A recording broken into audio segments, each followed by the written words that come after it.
All right, welcome to Two Sons Podcast. Happy Tuesday, everybody. Hope all of you guys are having a great week so far. We are covering episode 5 of Shogun today. We just talked about it. What's the name? What's the name of it? Broken to the Fist. Broken to the Fist. The epic names to all of these. We talked about how at the end of episode 4, the shit hit the fan. And boy, did the shit continue to hit the fan. It just continues to roll like a dung beetle is just pushing it along. You know, it's funny. When we were recording episode 4 reaction, when we were done, I was like, you know what we didn't really talk about is like what Toranaga's going to do when he comes back. Like what he's going to do. Oh, right. Oh, yeah. What's he going to do to his son in particular? And we found out pretty quickly, like, so Toranaga shows up and it's like, okay, the reason why he disappeared was he was basically mobilizing his army, right? Is what it seemed like. And we get this really cool visual of just it looked like at least 10,000 soldiers, if not more, marching into that kind of like village that they're staying at. Right as they're packing up all the bodies and shit from the cannon. For the cannon fire? Yeah, the cannon fodder, quite literally. Yeah. Which, by the way, as we find out later on, they took the dude's head and shipped it to Ishido. I was like, not exactly trying to like calm down the matter. Well, like, so you think they shipped it? You think they shipped it over? Who else would have done it? I don't know. I didn't know if Ishido has spies too or something. But if I'm a spy, I feel like I could write a little note. It's like, by the way, here's what they did to your buddy's head. They put it on like a carrier pigeon. It's just trying to fly away. Like really struggling. Yeah, that was not subtle by any stretch. There was no subtleness there. So we find out pretty quickly that Toranaga, because he has a spy basically in Kashigi's camp, not Kashigi, Yabushigi's camp. Yeah, he has a spy there that he kind of like finds out. He's like because he kind of goes up to Yabushigi at one point and he's like, so you did this, right? Like my son's too stupid to do this. like you definitely did this, and he's like, no, I didn't do it. And then finally he's like, you know what? It was my nephew, and like you can tell he like sees through it all. And so Toranaga basically flexes on Yabushigi by saying like, you know what, this is actually great because now essentially what we find out is that Toranaga actually kind of saw war coming anyway. Clearly was the case because he went off to get the army. For sure. Like he wouldn't have done that. Good point. Yeah. Like, because why would he flee Osaka and then mobilize his army to not instigate a conflict? That's a really good point. But one of the things he mentions is he goes, if I were to invade Osaka, I would lose. I would break against their fortress, basically is what he said. And he's like, this is actually perfect because now Ishido is essentially honor bound to meet him in the field. By virtue of him being like disrespected, like he essentially sent an envoy. What's up? Yeah, because he sent an envoy. Like, so we see this in Game of Thrones too, where it's like they're about to have a big battle, so they'll have like all the leaders kind of go out and meet at the middle. I remember in Braveheart when I was a kid watching, that Mel Gibson movie. They all they meet in the field and they kind of like chat. We're doing this. You're not going to say sorry because I'm not saying sorry. Every one of them goes the exact same. It's like, what are your demands? It's like complete and total surrender. I know. It's like, well, fuck you. And then it's like, all right, I guess we'll fight tomorrow. I guess we'll just kill each other. All right, sounds good. Enjoy your meal. Enjoy your dinner. So Ishido sent that group essentially as like a messenger party because what was there, like 10 of them, maybe 15 of them? Yeah. Like he wasn't with his full army. Yeah, small group. And so like there's essentially by Toranaga's son killing and executing all of these people in this envoy, it's essentially like a big, huge giant disrespectful middle finger finger to Ishido. So he has no choice, which I thought was interesting. So Yabushigi, the way that Toranaga kind of screws with him is he goes like, by the way, your nephew, because he was the one who did this. Because he's so smart. Which, by the way, if I remember back, like Yabushigi was talking about how he thought they were screwed, and then Kashigi was the one that was like, let me talk to him. So it was the nephew's idea. He was the one that did the final blow with Toranaga's son. Lord Toranaga's son, because he's the one that kind of instigated. When they were having sake. Yeah. So, but that's my point. Is like, so he did a lot of work. Like Yabushigi didn't really have an idea. It was Kashigi who came up with the idea. So Toranaga. He goes, your nephew gets to be the leader of the cannon brigade, which clearly just pisses off Yabushigi. And he's like all pissed off. Toranaga, by the way, and I think this is intentional. Toranaga, I really do think is screwing with Yabushigi. I think he knows he's playing both sides. Oh, yeah. I think he knows he's playing both sides, and I think he's like, he brought that up to him straight to his face, even this last episode. For sure. Yeah. And I think Toranaga has already worked through every conceivable. He's a little trickster. Like he knows how Yabushige would betray him, all the different ways he could. Like he's ready to go. Very much on top of it. The only thing that he wasn't on top of was like an unforeseen earthquake. Yes. Which you can't blame the guy. Which you can't blame the guy. No. As Mariko-sama said in one of the early episodes, like in Japan, it's like death is just waiting for us all the time, which is crazy. We'll get to the mudslide. So essentially, the next phase of the episode was a super intense scene. So the sake scene? Yeah. That's not how we do sake between you and I. Not how we do sake. That's not how our group does sake. I love sake personally. Luke's not a big sake guy. The reason why, like, sake gets me too drunk way too fast. That's why I don't like it. It's just wine. Dude, every time we do sake as a group, we always look back at the night and we're always like, oh, yeah, that went a little bit further than we wanted. Well, Luke literally is not the last time. The times that he's had sake are like usually like when we're out for a birthday party or for like New Year's, and it's like we're doing sake bombs, and it's like it's not the sake, it's the like 40 ounces of Kirin Ichiban that you're having with your 2 giant carafes of sake. I don't know. Something about my enzymes in my body just metabolize it fast.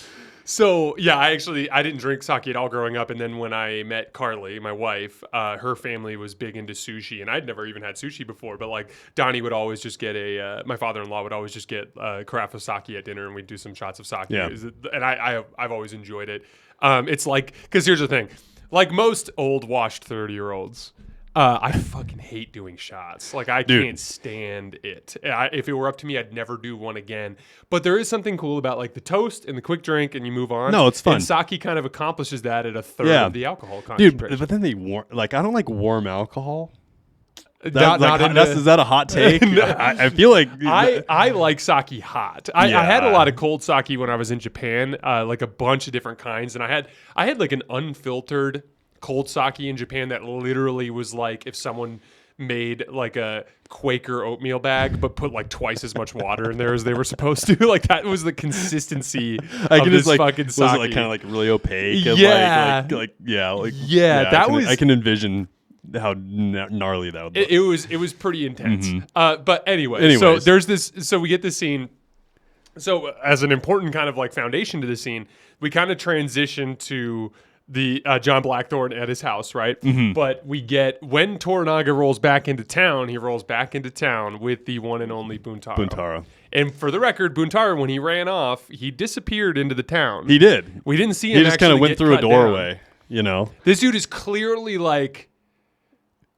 I weirdly find Butaro's character to be really interesting. Oh, he's interesting, but I don't like him. Of course, I think he's intended to be unlikable, but he's super interesting. Super interesting. Like, how did the dude survive? Yeah. And is he like a double agent? So that I'm kind of interested in what that might be too. Yeah. So to flush out this scene, so we get this weird scene where Buntaro, right on the same time when Toranaga's chastising his son for being a dumbass, he catches a pheasant with his peregrine falcon, right? So he gives the pheasant as like a gift to John Blackthorne, right? Blackthorne's like, well, yeah, son gives it to his dad, and then Toranaga's like, I don't want this. Does anybody know the backstory behind the pheasant hanging? Oh, like is that actually an English tradition? And whether or not you can make like a good stew out of it? No, that wasn't the stew. That was rabbit stew. The pheasant was still hanging up the next day. But I thought he was going to use it for a dish. I thought that was what he was hinting at too. Yeah, because he was like, if we're going to provide pheasant, we're going to make the best pheasant that you can. Yeah, but like I didn't know that was a thing. Like, I didn't know. Rot. Apparently, it is, or at least they just didn't think that anyone would look into it. I bet it is. Let's look into that after. Yeah, the show. I want to look into it too. Or if anyone knows, please feel free in the comments. Is there anything that we know of in terms of rotten meat, deliberately rotten meat? There's like dry aging meat, but that's done like with salt typically, from what I understand, and it's done in a very controlled environment, where the meat doesn't spoil, and you don't dry age meat next to rotting intestines, which are still within the body. Oh yeah, dude, like, I would pass on that dish. Oh too. yeah, I no interest. And like honestly, like this whole dynamic was so funny because like so she's she's like, that won't it rot? And he's like, yeah, that's the it's gonna point. be stinky. It was like very stinky. He's like, we're gonna make some dope pheasant. This is the way we're gonna do it. She immediately runs in and goes to the staff, and she's like, don't ever let any of his shit touch our shit, okay? Like, just no. Which is super funny. So funny. Between the rabbit stew and the hanging of the pheasant, like that whole dynamic was like kind of setting up to be kind of a funny dynamic. Yes, I know. Until we get this weird fucking. So John Blackthorne literally like in broken Japanese goes like, touch pheasant, die. And like, which is hilarious. Yeah, which you just think he's like it's clearly like sarcasm, like he's in a boisterous, like kind of joyful cultural mood. shock. And at the end of the episode, the gardener basically like apparently the village has a chat and they're like, hey, listen, this pheasant's really fucking shit up. Someone's gonna die. With this pheasant. But it's like clearly if we move the pheasant, we're gonna die. The gardener, he's like, has this you've moment got a bad back. Will you do it? The gardener's literally like I will take one for the team here. I will die. Which I'm sure everyone pheasant. who's listening is freaking out. That's not actually what happened. So we'll break it down even further, of course. So but that's essentially what it looks like from afar. That was essentially what happened. But the thing is, nobody batted an eye. They're like, yeah, someone's got to die. Yeah, someone's got to get rid of this thing. And I think if I'm not mistaken, Fuji kills him. That was what it pretty seemed sure like she to does. me. Like I think That's Fuji's so intense, because man. she actually says like blame me. I know. And Toranaga Blackthorne just literally has a complete meltdown when this happens. But And there's he's an like, important I'm done. there's an important backstory there. So in between the pheasant hanging and the pheasant remover killing, there's a dinner, okay? And this dinner reminded me of We're so still many, trying to talk about the sake scene, Jason and I. There's this phenomenon happening in Game of Thrones a lot, which I really enjoyed, which is like super intense conversation with massive like weight hanging over everything. And like you can have these scenes in Game of Thrones where like you have 2 or 3 characters sitting down over some wine or over some dinner and like it's quiet and there's not even that much being said, but like everything just feels like super intense and important. And that's true what that dinner, verbal jousting. Yes. And that's what that dinner felt like. And so basically it starts with Buntaro just sitting there just talking shit. Just like, look at this fucking guy. just because the Anjin was eating differently than he would. Because he had no idea how to eat his noodles and all this stuff. And so at first you could tell like the Anjin's like being kind of cordial and like trying to play nice. But eventually he reaches a point where he's like, fuck this guy, I'm coming right back at him. And so his counter is like, oh, you drink like a pussy out of that little small glass there? Yeah. Well, watch this, dude. And then, how many bowlfuls of sake did they each have? That was unreal. That was insane, honestly. Enough to kill me. Certainly enough to all get super fucking drunk. Like super drunk, right? For sure. And so there's basically 2 major events that happen at the end of the end of the dinner. One, there's this discussion about war experience where Buntaro does not want to talk about it, and then the Anjin basically can't talk about it because he doesn't have any experience. And there's he makes a comment about how he doesn't want to talk about the war, and then Buntaro freaks out, gets up, grabs his bow, and is like, tell me a post, which was super weird because like he was like again cultural shock. I don't understand. You want to see me shoot this fucking bow, man? you don't want to tell me war stories. You know what that means. I've got to shoot your post. So he shoots the post, but like by narrowly missing Mariko's head. Yeah, and that was super intense. And then it gets crazy because then Buntaro like straight up says to her, she goes like, you deserve better. Oh, Blackthorne, you mean? Yeah, Blackthorne. Excuse me, Blackthorne says that to Mariko, and then Mariko turns to her husband and basically goes like, he says you should treat me better. Yeah, and then that's the one thing that she actually like said properly, by the way, between really what Blackthorne said. She was smudging things between the two of them big time throughout the whole scene. So but then Buntaro basically goes like, why don't you tell him why I treat you like shit? And we get this super intense scene where what I appreciated about that scene too is she told the story from her perspective with her slant on it. I don't think it's a slant at all. I think that's truly what she believes and what the history was. But essentially, like her father was working underneath the ruler of Japan before the Taiko. Yeah, and apparently that guy sucked, like really sucked. Yeah. And so her father killed him. Yeah. Thanks, man. And did it as an act of service. I know, and realm. Buntaro's like, "Oh, your family has such a bad name." It's like, no, dude, thank her family. But here's me? the thing. This is where, because like when we look at Buntaro's character, because like well, let's come back to Buntaro. He's just I think the Buntaro piece is super interesting there in terms of like his kind of version of honors. So Buntaro clearly takes the side of like he's essentially a kingslayer. Oh. This guy's a kingslayer, meaning right. So in the same way, no matter how bad the king is, you never should be a kingslayer. Exactly, according to Buntaro. Another Game of Thrones similarity. Yeah, by the exactly. Because like Jaime Lannister killed the king, did it in an act of service when the king was ordering the execution of all of the citizens of the city. He stopped that from happening. Yeah. He literally. The king actually ordered the pyromancer to do it. The pyromancer ran off. Jaime ran after him and killed him. And then killed the king. Yeah. So like he saved the realm. He saved King's Landing, but he's revered as the Kingslayer and everyone hates him. Right. Basically. And that's kind of the idea. So like Mariko's father is essentially a hero who destroyed a bad leader. Right. But to everyone else, including Buntaro on the outside, he's just the Kingslayer, basically. And so we get Mariko's father actually ends up having to kill his whole family and himself. Dude. Another Just gnarly scene, right? Yeah. But from what I understand, so Mariko got away with it because she was already married. Apparently, that's what I gathered. That's what I gathered. And then because she was married, I think they're looking. She was viewed as like property to someone else. Yes. Essentially. Yes. To Buntaro. Yeah. Yeah. That was the way I looked at it too. And so like she essentially was safe from the seppuku, and then which Buntaro must have already been married long before all this was even brewing, is what it seems like, because Buntaro seems so disgusted in Lady Mariko and her family. Yeah, so he must after have the fact though. So he would have married her when she was desirable. And, yeah, exactly. And then, but she was under her protection at that point. His protection at that point. But it's clear that Buntaro basically is like, yeah, this girl's my wife, but like I will deliberately treat her with dishonor because of her awful bloodline. Right. And it's kind of intense because like she goes, like she basically says in her speech, like I went to him and was on, and is like on the day. No, so she wanted to kill herself. Carly and I got in an argument about this. Did she? Because she goes like on the same day that my father committed seppuku. On that day, I go to my husband and I ask to. The phrase she used was like right the wrong, or it was like something along those lines, and it was vague. So do you view that as like she wanted to kill herself? She wanted to kill herself. Yeah, you think so? Oh yeah. Okay. Versus and what? He demands that she lives. Yes. Well, I was thinking versus her like trying to organize a resistance and get revenge on the people I think she wanted to kill herself because that's been her MO. Like she lives because she's in service of something. That makes sense. Mm-hmm.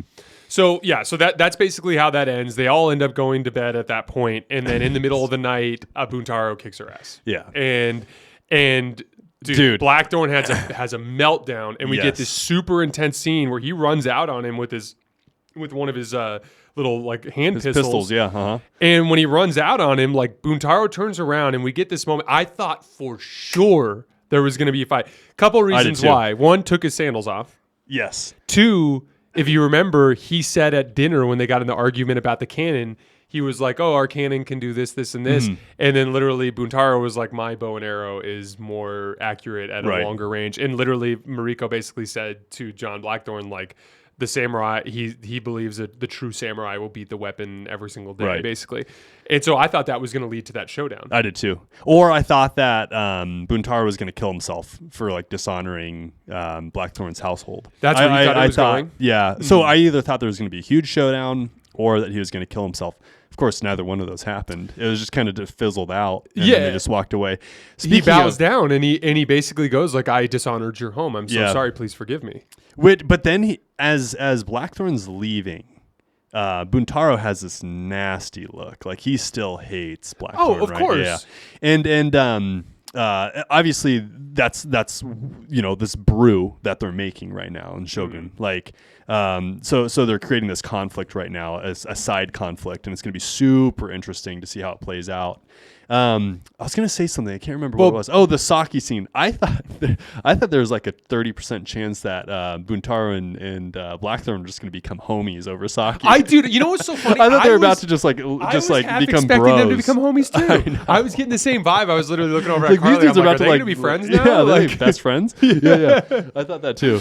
So Buntaro, really quickly, I find him to be an interesting character because like even his shittiness all seems to really come down to like a profound sense of loyalty and a profound commitment to the culture of that time. Correct. So for instance, like he's this incredible warrior who's incredibly loyal to Toranaga. He like literally hates John Blackthorne, but would never kill him because of his loyalty to Toranaga. Even the weirdness with the way he treats Mariko is like stems from like a deep-seated hatred from essentially a sense of obligation to hate her because her father killed the king, which falls in line with, you know, the Japanese culture at the time. And so like in a weird way, like I find Buntaro to be just like an interesting character because he's like evil almost as a matter of process. So that's why I think he might be a turncoat. Is because he is so honorable to their culture that I feel like there's a chance that he could think that Lord Toranaga is going against the grain of what would be honorable in his culture, especially since Toranaga's son killed those guys with cannon fire in a dishonorable way. So and he's a samurai. So that's why I think that maybe he could be a turncoat by the end of this. One other thing that supports your theory is it's very clear that it bothers Buntaro how often Toranaga takes Mariko into service. Yes. Like he's always like, where is she? And, right. And they're always like, that's happened in multiple episodes. Yeah, You're like correct. that. So I think you could be onto something there too. Also, like we haven't really heard the story. We heard a basic story from Toranaga, essentially that Buntaro had like an exodus to Edo from Osaka that involved them getting pursued. And so like that was kind of the loose reference to it, but we don't really know what happened either. Right, so he could very easily have just been captured and unleashed. And then by be like, Ishido. I hate Lord Toranaga at this point. Even though he just gave it, it could have all been for show too, right? Like, you know, like act like you're fighting off our men. We'll let some of them die. Yeah, which is I wouldn't put it past. Yeah, them. I wouldn't put that. Not past. At this point. Not in this show. I don't know what it was like in real life, but not in this show. So it could just be a big sham. Yeah. No, you're right. I'll be really curious to see which direction that goes. After that, there's a little bit of a falling out between Mariko and John Blackthorne. Yeah. Where she basically says, like, you'll never speak to me again unless I'm translating your words for you. Yeah. The one thing that really bothered me about that scene was when he basically told her, like, hey, like, your situation sucks. Right. He's looking out for her. Let's find a way to get you out of it. And then her rebuttal, and I literally looked over at Carly and I was like, what did she just say? She literally goes like, you're so free that you'll never be free from yourself. I know. And I'm literally like, that's not a thing. That sounds badass, but I don't understand that at all. Like that is just so poetic, but just doesn't resonate. Yeah, I wanted to be like, Mariko, that is not a bar. Yeah, that is not that's not. But that would have ended the conversation for me too, because I just would have been like, I don't understand this anymore. I don't know what we're talking about. What do you even say to her after that? I'm like, I would have been like, what? Lady Mariko, like, have you been drinking sake? Like, are you drunk? Are you drunk? It's like 8 a.m. and you're drunk. Dude, that scene was completely ridiculous. Yeah. So we have a brief flash to Osaka where basically Ishido is having a council meeting, and in the council meeting, the Christians are now all like, we need to kill Toranaga. And then Ishido's like, now you want to kill Toranaga. I know. It's so funny. He's like, I'm so glad we're aligned or something like that. Which that was kind of a funny scene too. The music in that scene was really funny. I didn't even notice it. It was just it was almost, this is going to sound so lame, but it was kind of playful is like the type of music that it was, because they were naming all of these potential people to put on the council. And then for some reason, like one of them just like despised the other one. And they were like trash talking them, right? And one of them was like the other guy's cousin or something like that. And so that's when the music was playful, just because it was like obviously super comical. And it was funny because like literally like everyone kept throwing out accusations, and it's like it was so funny. There was one when like Ishido made one recommendation, and then like one of the dudes shot it down by saying like he's too something. He has a stench, like the stench of something. Yeah, he smells too much like this or something, or he stinks like this or something. He stinks like, it was like stinks like ranch or like he basically said like stinks like the outside of the city. Right. Farmlands, basically. Farm folk. And And then like the Christian dude suggests one, and then Ishido's like, "Yeah, and he stinks like Christian." And, like, so they're like arguing back and forth. Yeah, and, it was funny. And so then we have another flash to that scene where Ishido gets to see the head. Right? Yeah, he gets to see the head. That sounds great. See the head. Yeah, and then, he gets to see his friend's head. Yes. And then and like that scene was intense too, because like. At one point, like he's looking at the face, and then the guy in the background's like, "It's your buddy so and so," and it's like I'm like he's looking at his face right now. So what was the final? Oh yeah, okay. So there's two main final scenes. Mm-hmm. Toranaga is like sitting on his throne, kind of like getting ready to watch like a cannon demonstration or something. He's just actually sitting on a bluff overlooking his army. Right. And which, if you're gonna hang out in the rain, just right on a bluff. Yeah. Just looking at your soldiers for a few hours. Honestly, enjoy that. Honestly, like I was sitting there thinking the same thing. Like just simply from perspective, though, if you had an army that big, you'd want to be up high so you can kind of monitor what's happening to a certain extent. So before Blackthorn goes to visit, he has this pheasant incident. So like we have this crazy fucking scene where like he shows back up and he's like, "What's going on?" And everyone's like, crying. "Where's the pheasant?" Everyone's crying, and then they're like, "We killed the guy who took the pheasant." You know. And Toranaga has a absolute meltdown. He's like, "Get away from me!" Like, Blackthorn. Blackthorn. Yeah. Blackthorn has a complete meltdown. Runs up on Toranaga and goes like, "I'm done. I fulfilled my end of the bargain. Time for me to get out of here. Like, I'm done living here. This is crazy." But then like immediately him and Mariko kind of like start kind of bickering a little bit. And then Toranaga's like, "You guys have some shit to figure out." Dude, you're totally right. He's like, "I don't have time for this," and walks out. It was so funny. It was literally like a dad walking away from two kids He's who like, were arguing. "You're obviously not leaving, and you guys need to figure this out."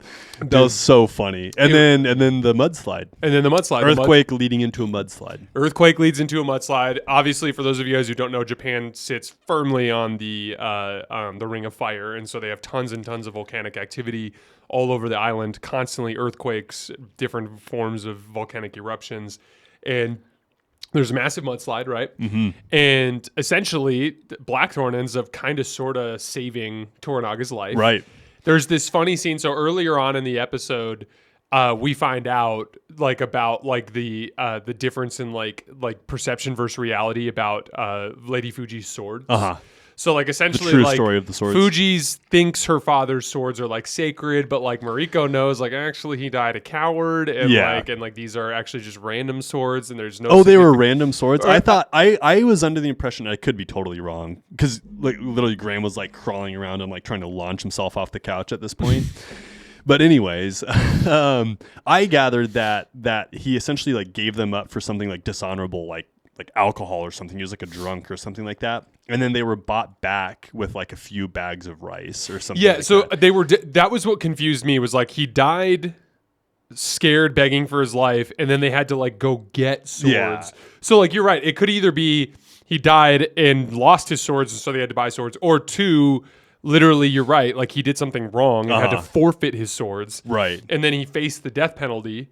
Died while crying for his life, yeah. And then they just were like, "Let's get the swords. Let's get the swords back." But it's funny. Either way, it's awesome. Like the backstory just makes those swords so incredibly cool. Yeah, because Fuji doesn't know. Yeah. Fuji doesn't know. Neither does Blackthorn. Blackthorn offers the swords to Toranaga. Toranaga literally was just buried alive and has just barely coughed up some of the sand in his lungs, and he's laughing his ass off. He's like giggling and laughing because he's like these are the fucking swords. Yeah, but he's like, "Thank you, I need them." But yeah, it's great, so cool. It's so cool. But it ends with them looking out over and seeing the mudslide destroy a significant portion of his army, which is really, really sad. And I am really, really curious to see how that is going to kind of shape things out. Because do you think that was Lord Yabushigi's army too, or do you think that was just Toranaga's army? I would presume that's Toranaga's army, because Yabushigi's army would have been encamped at the village. At the village. But I mean, they could theoretically have been together. Because Toranaga's army was way larger, and I think Lady Mariko was talking about the army. She called it like it had like a feminine name to it. I can't remember what she called the army. She's like I can see why they call it something. I can't remember. Oh shit, I don't remember that part. And it was like I can't remember what it was, but it was something like feminine.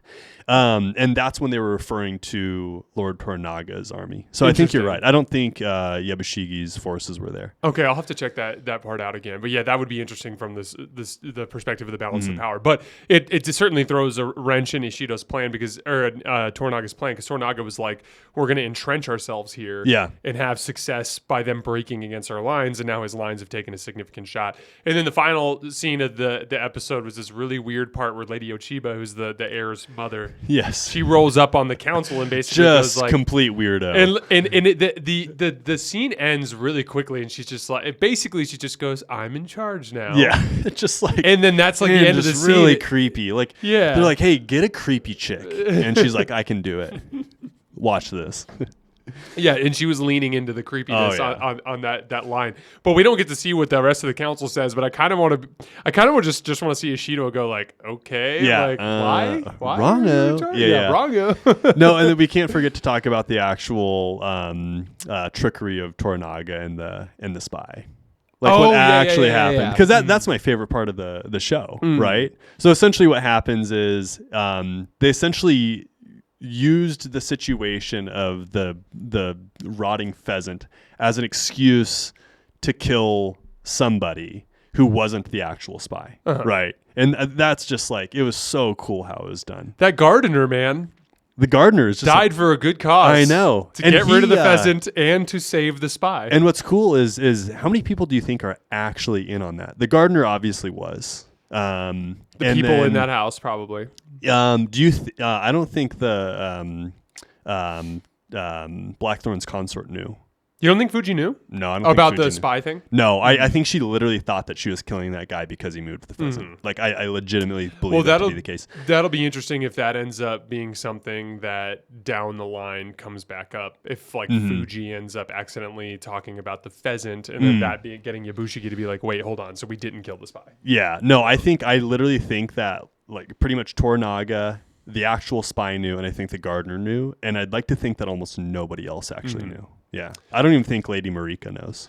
Yeah, that part was left kind of vague in general, so I'm interested to see where that how that kind of flushes out. Last thing, I did say at the beginning of the last episode that Hulu was only showing 5 and 6, and so it's a 6-part episode.